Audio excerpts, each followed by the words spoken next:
Hey guys, welcome back to your own academy that is A to Z chemistry. स्वागत है आप सभी का मेरे इस प्लेटफॉर्म पे जहाँ पे हमने 11th क्लास की केमिस्ट्री स्टार्ट कर रखी है। 11th केमिस्ट्री का सेकंड चैप्टर के कुछ एक टॉपिक्स हम कर चुके हैं। आज की वीडियो को थोड़ा सा और आगे चलते हुए नेक्स्ट टॉपिक की तरफ चलते हैं। आप लोगों का टाइम वेस्ट नहीं करेंगे, ना ही आपका टाइम वेस्ट करेंगे, ना ही हम अपना टाइम वेस्ट करेंगे। बस नेक्स्ट वीडियो जल्दी से फटाफट से कंटिन्यू करेंगे और ख़त्म भी कर देंगे। तो चलते हैं नेक्स्ट टॉपिक के पर। नया टॉपिक शुरू हो रहा है जिसका नाम है quantum wave, quantum theory quantum wave mechanical model या quantum mechanics, quantum wave mechanics. Quantum wave mechanics के अंदर दो टॉपिक रहने वाले हैं। क्या? एक तो है डी ब्रोगली, आज का यही दो टॉपिक रहेंगे। डी ब्रोगली इज वेवलेंथ, इसके अंदर ये आएगी। और सेकंड टॉप मोस्ट टॉपिक है आज का हाइजेनबर्ग अनसर्टेनिटी प्रिंसिपल। हाइजेनबर्ग का अनसर्टेनिटी प्रिंसिपल। इन दो टॉपिक्स को करने से पहले हम क्वांटम वेव मैकेनिकल मॉडल के अंदर कुछ एक इम्पॉर्टेंट पॉइंट्स हैं जो मुझे चाहिए वो करते हैं डिस्कस। वेव क्या होती है और पार्टिकल क्या होता है।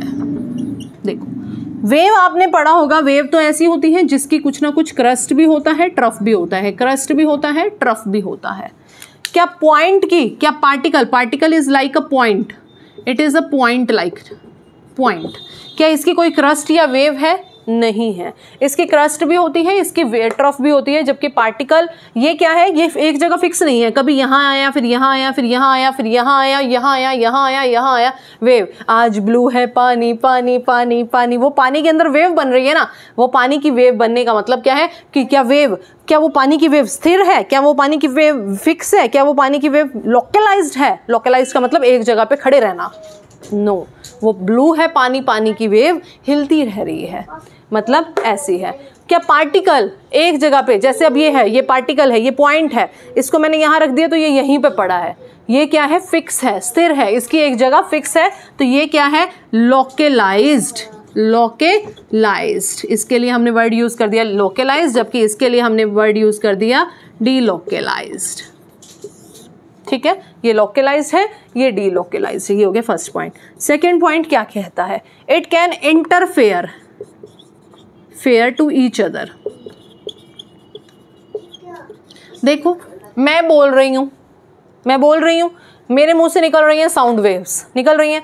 मान लो मैं ऑफलाइन क्लासेस में पढ़ा रही हूँ तो बच्चे भी अपना पॉइंट ऑफ व्यू रख सकते हैं। मैं भी बोल रही हूँ, कोई और बच्चा भी क्लास के अंदर बोल रहा है, मतलब मेरी वेव और किसी और बच्चे की वेव एक साथ एक ही टाइम पे निकल सकती हैं। आपने अपने घर में देखा होगा, एक घर में बहुत सारे बच्चे बोल रहे होते हैं आपस में, बहुत सारे लोग आपस में बोल रहे होते हैं। ऐसा तो नहीं होता ना, नहीं भाई एक टाइम पे एक ही बंदा बोलेगा बाकी सारे कीप साइलेंट हो जाओ। नहीं, ऐसा नहीं हो सकता।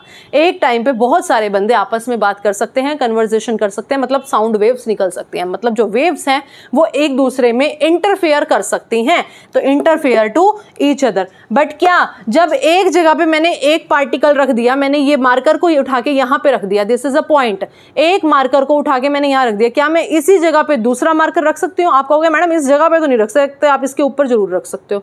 हाँ, बिल्कुल ठीक बात है, इस जगह पे तो नहीं रख सकते ना। नो, तो they do not interfere to each other. ठीक है। Third point, their volume are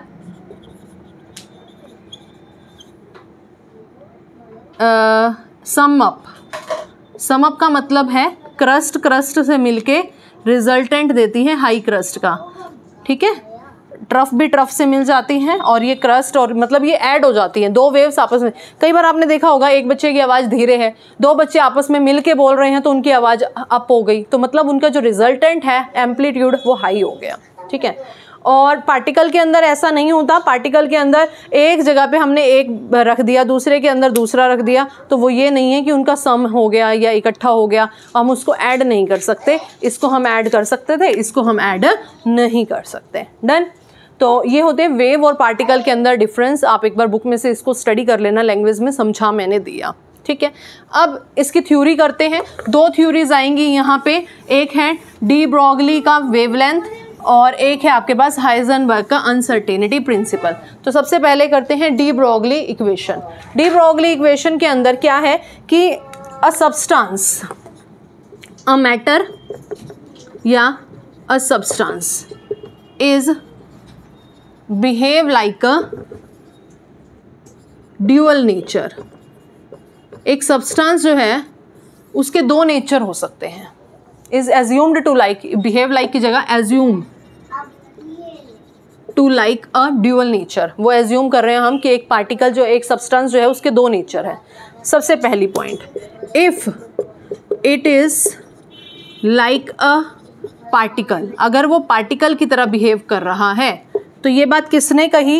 ये बात कही आइंस्टाइन नाम के साइंटिस्ट ने। अकॉर्डिंग टू आइंस्टाइन, आइंस्टाइन भाई साहब ने क्या कहा? E is equals to mc square. This is equation number 1।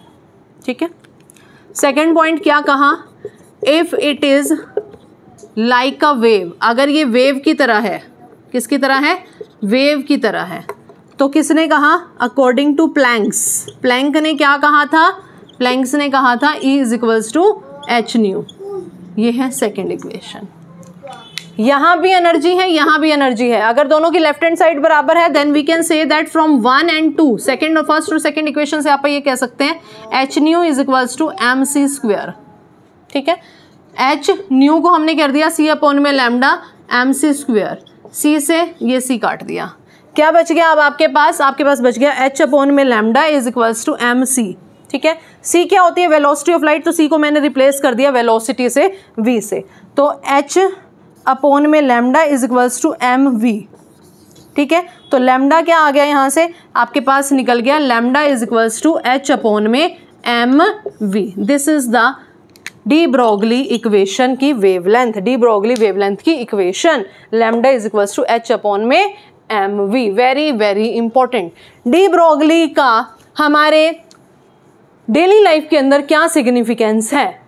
we have to say that it has zero significance in our daily life। यानी कि ये जो कंसेप्ट है ये हमारी डेली लाइफ में बिल्कुल भी एप्लीकेबल नहीं होता है।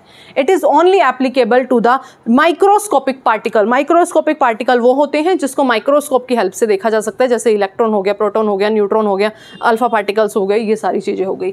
तो ये है आपका डी ब्रोगली वेवलेंथ की equation, lambda is equals to h upon में एम वी। इस पर न्यूमेरिकल्स आते हैं। आइए एक न्यूमेरिकल देखते हैं, फटाफट से इसका स्क्रीनशॉट ले लीजिएगा।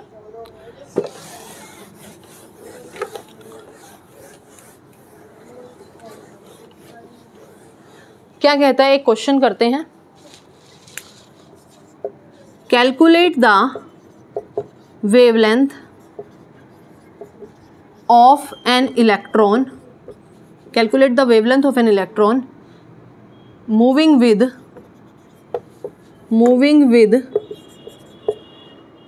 velocity of 3.2 into 10 raised to power -2 metre per second. तो हमें पता है वेवलेंथ पूछी है, lambda is equals to h upon में एम वी। ठीक है। मास ऑफ इलेक्ट्रॉन हमें पता है कितना होता है। Mass of electron 9.1 into 10 raise to power -31 kg। ठीक है। वेलोसिटी हमें दे दी 3.2 into 10 raise to power -2 metre per second. और h की वैल्यू फिक्स होती है। h की वैल्यू आप कितनी लोगे? 6.626 इंटू 10 रेज़ टू पावर -34। ठीक है। बस ये तीनों क्या करना है? ये तीनों वैल्यूज़, h की वैल्यू याद रखनी है। इट शुड बी रिमेंबर्ड, ये याद करनी है। ठीक है। मास आपको पता है, इलेक्ट्रॉन का मास इतना याद होना चाहिए, पता होता है सबको। वेलोसिटी यहाँ पे दे रखी थी। तो lambda is equals to 6.626 into 10 raise to power -34 divided by mass 9.1 into 10 raise to power -31 into 3.2 into 10 raise to power -2। बस क्या करना है? यहाँ से ये इधर ले आओ, ये इधर ले आओ, माइनस वाला प्लस आ गया, प्लस वाला 2 हो गया, तो ये पूरा लगभग 10 रेज़ टू पावर -1 रह गया। इसको क्या करना है? आपने सॉल्व करना है और लैम्डा निकाल देना है। यहाँ पे लैम्डा आपके पास मीटर के अंदर ये आ जाएगा। ठीक है। ऐसे ऐसे क्वेश्चंस इसके अंदर देखने को मिले हैं हमें। बहुत आसान से क्वेश्चन आते हैं, कोई ज़्यादा हाई लेवल के क्वेश्चन यहाँ पे नहीं पूछे जाते। क्वांटम मैकेनिकल मॉडल यानी कि डी ब्रोगली इक्वेशन के ऐसे न्यूमेरिकल्स आते हैं। नेक्स्ट टॉपिक है आपके पास हाइजेनबर्ग का अनसर्टेनिटी प्रिंसिपल। आइए देखते हैं second topic, Heisenberg uncertainty principal. Heisenberg का अनसर्टेनिटी प्रिंसिपल क्या कहता है, बड़े ध्यान से सुनिएगा। हाइजेनबर्ग नाम के साइंटिस्ट थे। अनसर्टेन का मतलब क्या होता है? फिक्स ना होना। अनसर्टेनिटी फिक्स ना होना, फिक्स ना होना, फिक्स ना रहना, इनडेफिनिट होना, फिक्स ना होना, ठीक है। सर्टेन नहीं है तो एश्योर नहीं है। It is impossible to measure the uncertainty in position and uncertainty in momentum simultaneously.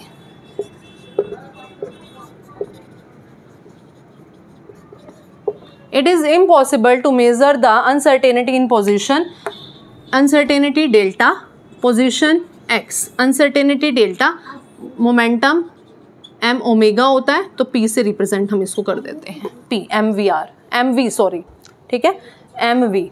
तो यहाँ पे देखते हैं क्या स्टेटमेंट इसकी थी। और यहाँ पे एक बात और भी कही गई, it is also called that the product of delta x and delta v is greater than equals to h upon में 4 पाई एम। ये भी हाइजेनबर्ग ने ही कहा था कि product delta x into delta v is greater than equals to h upon में 4 pi. अब greater than numerical, for numerical के लिए हम क्या कर देंगे, delta x into delta v, greater than की जगह इक्वल, इक्वल भी है ना, इक्वल का साइन ले लिया, एच अपॉन में 4 पाई एम ले लिया, ठीक है। अब ये m इधर जा सकता है, ये m इधर जा सकता है, तो क्या हो जाएगा, delta x into m delta v is equals to h upon में 4 पाई। तो ये हो जाता है delta x into delta p हो जाता है। Delta p is for momentum. ये किसने कही थी? ये हाइजेनबर्ग अनसर्टेनिटी प्रिंसिपल है। हाइजेनबर्ग अनसर्टेनिटी का प्रिंसिपल ये बात बताता है जिसके अंदर ये बातें कही जाएंगी कि एक ही टाइम पे निश्चित, मतलब साइमल्टेनियसली का मतलब होता है एक ही समय, एक ही टाइम पे कुछ चीज़ को, दो चीज़ों को इकट्ठे काम करना, एक ही टाइम पे दो काम इकट्ठे करना, वो साइमल्टेनियस कहला रहा है। तो कहता है ये इम्पॉसिबल है, दो काम इकट्ठे नहीं हो सकते। It is impossible to measure the change in position and change in momentum simultaneously. एक साथ हम दोनों चीज़ों को इकट्ठे नहीं निकाल सकते, 1 बाय 1 करके निकाला जाएगा। और इसको सॉल्व करने के लिए ये सारी चीज़ें बताई और इससे रिलेटेड हम न्यूमेरिकल कर सकते हैं। आइए एक न्यूमेरिकल करते हैं, फटाफट से इसका स्क्रीनशॉट ले लीजिए।